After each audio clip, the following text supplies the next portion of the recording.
Hello there guys, and welcome to another one of my reviews. Today we are going to be talking about the brand new Citroen e-C4. Now this is a car launched by the PSA group, which is now aptly called Stellantis after they merged with FCA. This is a car that's meant to allow the group to avoid massive fines in the EU regarding to EU's legislation related to the CO2 emissions of their fleet. It's not only that, but you know, people have been asking for electric cars for a while, and the manufacturers have to oblige. So this car is built on the same platform as the Peugeot e-208, Peugeot e-2008, the Opel Corsa E, the Opel Mokka electric, and so on. So it shares its underpinnings with a lot of different cars. And in terms of styling, this car shares everything, almost everything, with its internal combustion brother, the Citroen C4, which I had for testing purposes a while back. So I can test the two back to back and tell you the differences. Now, in terms of exterior design, the C4 and the e-C4 don't really look all that different. The only differences you're going to notice are some blue accents that may be missing on certain cars. On the front lower side of the bumper and on the front doors, or towards the lower end of the doors, basically over the door sill. But that's about it. Otherwise, these cars look exactly the same, and that's because they were built on the same platform. As I said, it's a modular platform meant to be used both for cars with internal combustion engines and on electric cars. But you will notice the unconventional design Citroen applied to the C4, which has been rather a trademark lately for Citroen cars.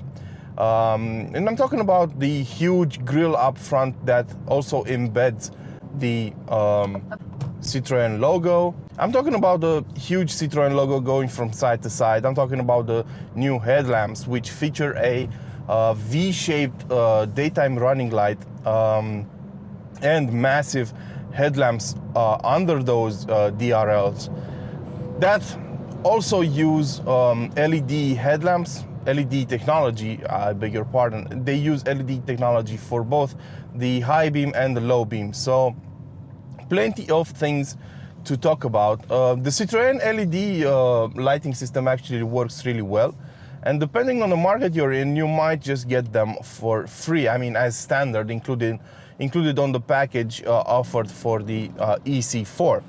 But other than that, you know, unconventional design up front. On the sides, you have a coupe sort of roof line because the roof line does seem to slope towards the back, and of course the rear end also has these shapes and sizes and everything that makes this car feel a bit alien. You have LED strips on the tail lights, and the one thing you will notice is that the tailgate is split down the middle by a spoiler, and you'll also notice the lack of tailpipes on the rear bumper.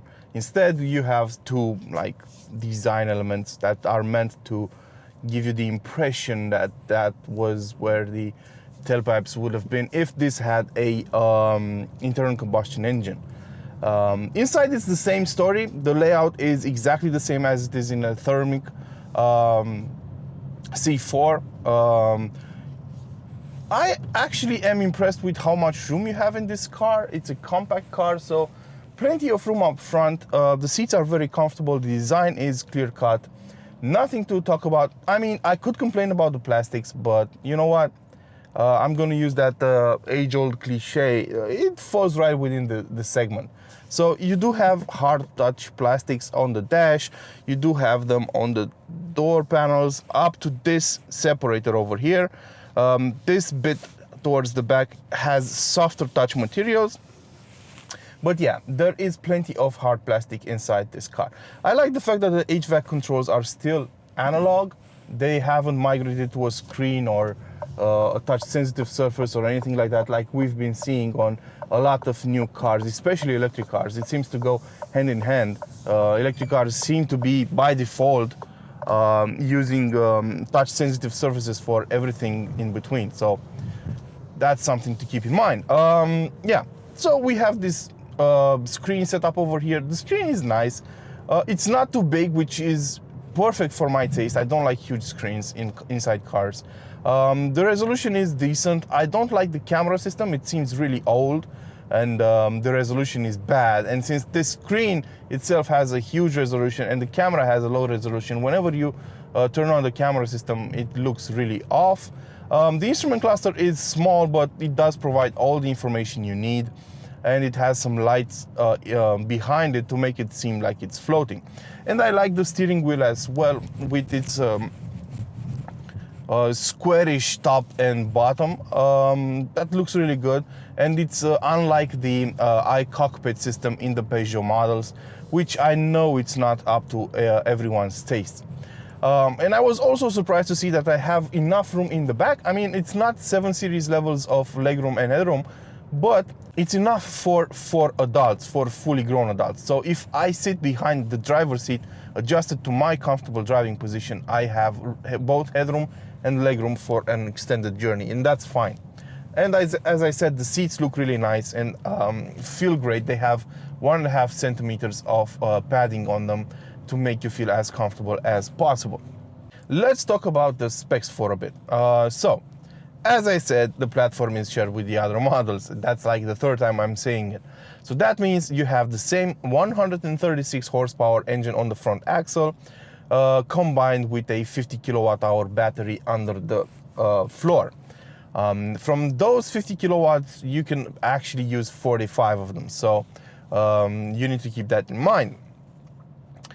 Those numbers allow the e-C4 to do 100 kilometers an hour from standstill in 9.7 seconds, and the car has a top speed rated at 150 kilometers an hour, which are decent numbers, but not neck-breaking.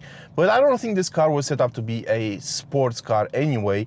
It was set up to be comfortable most of all, and it is incredibly comfortable because it uses the new suspension setup Citroen introduced on the C4. Basically, every damper has 2 chambers at the top of the damper, one for small bumps and one for larger bumps.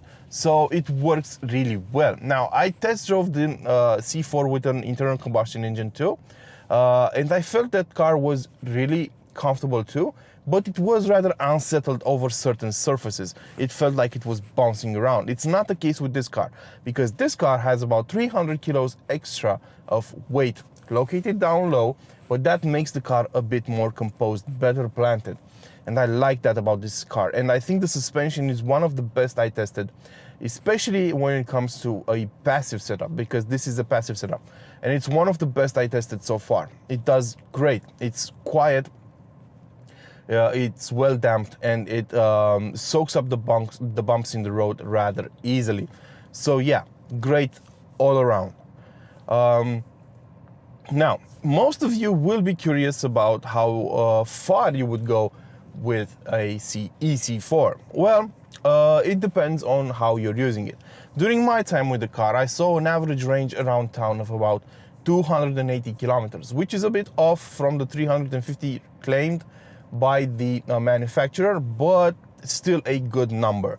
The temperatures were rather high, 30 degrees Celsius, and I had to use the AC, and I have to mention that the car is running on winter tires. So that might have an effect on the fuel consumption or the energy consumption.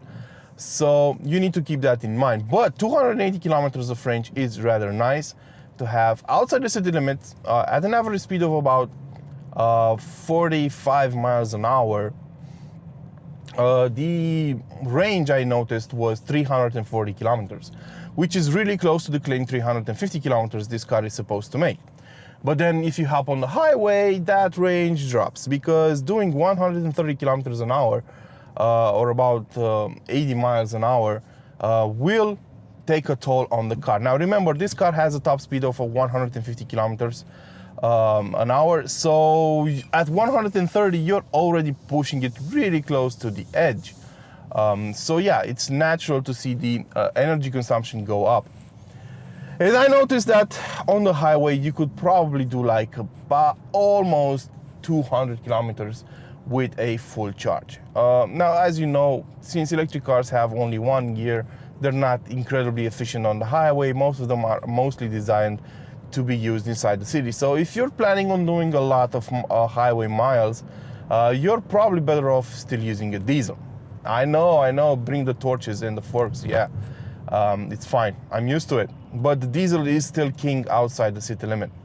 And I'm gonna tell you why, because you're gonna have to recharge this car at one point.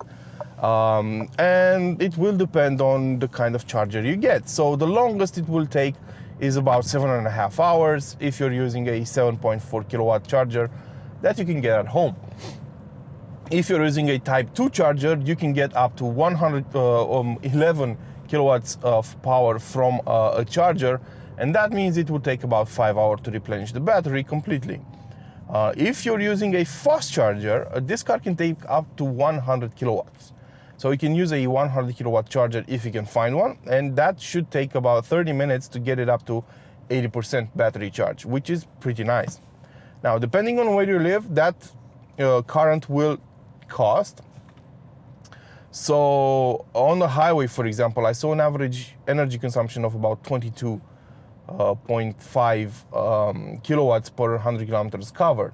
So let's say that adds up to an average, where I live, to an average fuel consumption. So if I were to convert the energy consumption using a fast charger, the cost it would take to recharge it, converted to a internal combustion engine's fuel consumption, it would be like a 7 or 8 liter per 100 kilometers cost. So you can find plenty of other cars of this size that will sip less fuel than that, and they are conventional and don't come with a lot of the headaches an electric car comes with, for example, the charging infrastructure. But there are advantages as well. In certain places around the world, you get tax breaks, you get free parking, you get access in busy city centers and so on without having to pay a fee. So the e-C4 does have some advantages that do apply to other electric cars as well. But you know what? The buying decision will rest with you. I love the suspension of this car. I love the way it feels around town. It's very easy to drive, very easy to park. The higher ground clearance allows you to park in certain places easier. So its main advantage over the competition is the suspension, which is one of the best passive setups I've ever tested. So yeah, that's one of its main selling points. The range isn't too bad either, but the buying decision will depend on the country you're in, what kind of discounts you can get, what kind of pricing you can get, and so on. Because the main rival this car has is the Volkswagen ID.3, which has more space inside, a bit of a better range, and more tech. So that's a tough competitor to beat. And in most countries, especially around Europe, the pricing of the two will be similar. Only that the ID.3 will have certain advantages that I already mentioned. So it will be down to you to choose which car is better. But the C4, the e-C4, has the better suspension. So if comfort is the most important aspect to you, you should probably consider this car. That said, this has been my review of the Citroen e-C4. I hope you guys enjoyed it. Don't forget to like, share, and of course, subscribe to keep this channel alive. Ciao.